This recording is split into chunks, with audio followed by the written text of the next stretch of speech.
SBS ने 1.5 लाख रुपया मेरी पहले मदद की है इलाज वास्ते।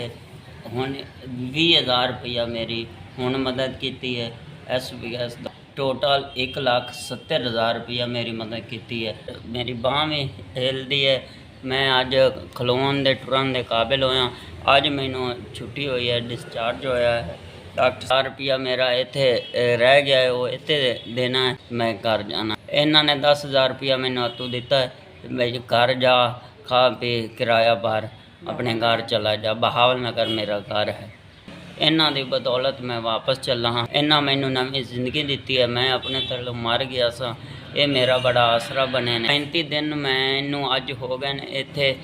इन्हों ने मेरा 35 दिनों का खाना पीना, रोटी, इलाज, इन्होंने कपड़े ही मैनू लैके दिते। मेरे गल कपड़े नहीं है, कपड़े दवाइयाँ भी लैके दित्तियां ने, ऑपरेशन भी कराए ने, रोटी भी खाना देंदे रहे ने। अजकल के दौर में कोई किसी को पत्ता गोलियां का नहीं लैके देंदा। इन्होंने मेरा 1,70,000 रुपए का इलाज कराया है।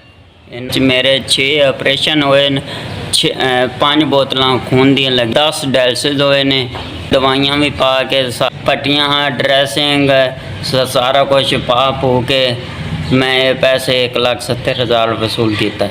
तुसा मेरे पुत्र नूं नवी जिंदगी दी है। मैं तो खत्म हो गई आसू, मैं तो इतना इलाज करा ही नहीं सकती आसू। मैं जोड़ी चौक ते मैं दुआ करती पई हाँ, अल्लाह ताला उसनूं घना देवे ते अल्लाह रंग लावे ते अल्लाह दी जात उसनूं मदद दित्ती रखे। 1,70,000 दे विच जिन्हां दा 1-1 रुपया है ना, उन्हां दा ही अल्लाह कबूल करे ते रब ताला इन्हां नूं सुख देवे।